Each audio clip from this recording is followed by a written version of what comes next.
Today I'm teaching you this topic IPM Integrated Pest Management. So what is history of IPM? Shortly after World War II, when synthetic insecticide became widely available, entomologists in California developed the concept of supervised insect control. So in the United States, IPM was formulated into national policy in February 1972 when President Richard Nixon directed federal agencies to take steps to advance the concept and application of IP in all relevant sectors. So in 1979, President Jimmy Carter established an integrated agency IPM coordinating committee to ensure development and implementation of IPM practices. Requirements of IPM. Chemical pesticide can impact the human health and ecosystem. Example DDT. A pesticide can accumulate in the fatty tissues of animal and affect bird reproduction. Insect can become resistant to chemical pesticide. So approximately 500 species of insect are resistant to one or more pesticide. Due to exclusion, it leads to transmit a large number of plant disease worldwide. For example, leaf rust of coffee, late blight of potato. So this is the impact of overuse of chemical pesticide leading to endangered species of birds also. So basic component of IPM. So in American IPM system designed around 6 basic component, and these are as follows. Acceptable pest level, preventive cultural practices, monitoring, mechanical controls, biological controls, responsible pesticide use. So what is IPM? Ecosystem-based strategy that focus on long-term prevention of pests on their damage through a combination of techniques such as biological control, habitat manipulation, modification of cultural practice, and use of resident variety. So it is also termed as a IDM, Integrated Disease Management. So three principal approaches includes first, direct action against pathogen. Second, genetic modification of the host. Third, modification of environment to make it unfavorable for the host. How does IPM work? So it reduces the amount of chemical pesticide by using three possible approaches. First one is mechanical control. It can be achieved through eradications. Quarantine also plays a vital role in this as it is a legal restrictions on the movement of agriculture commodities. So other methods that are used for eradications purpose includes like crop rotation, field sanitation, chemical and heat treatment, eradication of alternate hosts, and protection. So small-scale eradications are carried out in local tracts to control various diseases like loose smut of wheat, covered smut of barley, red rot of sugarcane, wilt of ahar, and many others. So mechanically, the insect and pest can be controlled by using the traps. For example, catching of Japanese beetle by using these kind of a traps. So second one is biological control. So as this method does not pose any environmental threat besides being inexpensive, it has therefore gained significant prominence like virus, bacteria, fungi, and sometimes insects are also used for this purpose. Like for example, mycoviruses, mycoparasites, and like myconematodes. So besides this, showing resident varieties also plays a crucial role in the biological control. And the second type of genetic resistant to pathogen in plants are monogenic and polygenic. So this is a natural enemy of the pest. Example, ladybugs feeding on the aphids. So microbes are as a biological control. So first is mycoviruses.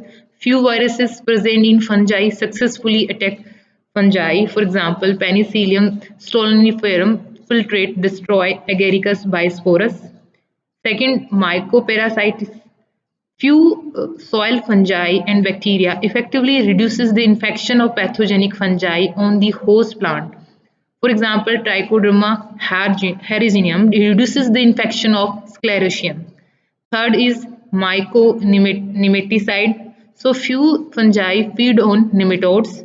Genera of fungi such as Orthobotrytis, Dactylaria, and are predaceous on nematodes and kill them. Third is chemical control. So the chemical used in the plant protection can be classified as a irrigants, surface protectants, and systematic protectants. So Bordeaux mixture was discovered accidentally in France by the Millardet in 1882. So Burgundy mixture is generally formed by replacing lime with the sodium carbonate, and it was discovered in 1987. Sulfur is the earliest known fungicide and it is useful against powdery mildew. Copper is one of the best known fungicide and it is present in the Bordeaux mixture. So some systematic fungicides includes Aviex. It controls Basidiomycotina besides Verticillium and Monilia. Second is plant wax. It controls Basidiomycotina besides Deuteromycotina, uh, Calvuria botrytis, and also toxic for the disease like smut of wheat. Vitavax. It is highly toxic to Basidiomycotina. Benlate. It is a broad spectrum fungicides and effective against rice blast, powdery mildew, and apple scab disease. Bevestine. It controls both Ascomycotina and Deuteromycotina effectively. Benomial. It affects DNA synthesis of microbes and protein. So essential requirements during chemical control. First is Safinier. It reduces the phytotoxicity of another chemical.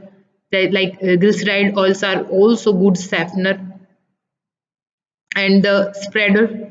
So it improves the contact between the fungicides and sprayed surfaces. So mineral oils and soap are commonly used for this. Sticker. So it is a substance like added to spray or dust which improves the adherence to plant surfaces. For example, gum arabic, dextrine oils and are commonly used as a stickers.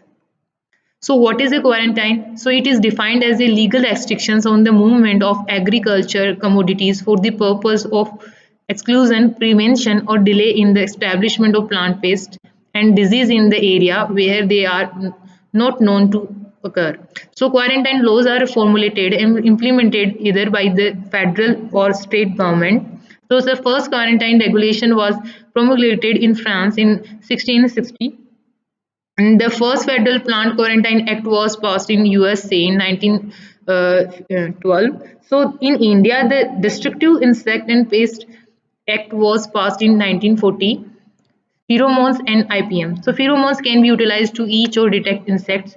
Pheromones are chemically emitted by an animal that signal another animals of the same species. So for example, female gypsy moths emits a pheromone to attract a male. So advantages of IPM to the agriculture producer by reduction in the producer economic risk by the promotion of low cost of carefully targeted pest management practices to the environment, so by the promotion of sustainable bio-based pest management alternatives to management professional and organization, so as a result of demand for new innovative and marketable products and services to the general public, so assurance of safe reliable low cost pest control through improved pest management. So these are the advantages of IPM, integrated pest management. Disadvantages of IPM. So integrated pest management systems are extremely complex and require a higher level of understanding to utilize. So an IPM system of pest control involves a lot more time and is sometimes more costly than the traditional method of spraying pesticide to eliminate pests. So, in order for an IPM, integrated pest management, to work effectively, so it needs constant monitoring. So, also the natural enemies of pest used in some IPM can later become pests themselves. So basically, this type of a IPM system of pest control involves a lot more time. So it needs constant monitoring also. So it require a higher level of understanding to utilize. So these are the type of a disadvantage of IPM. Thank you.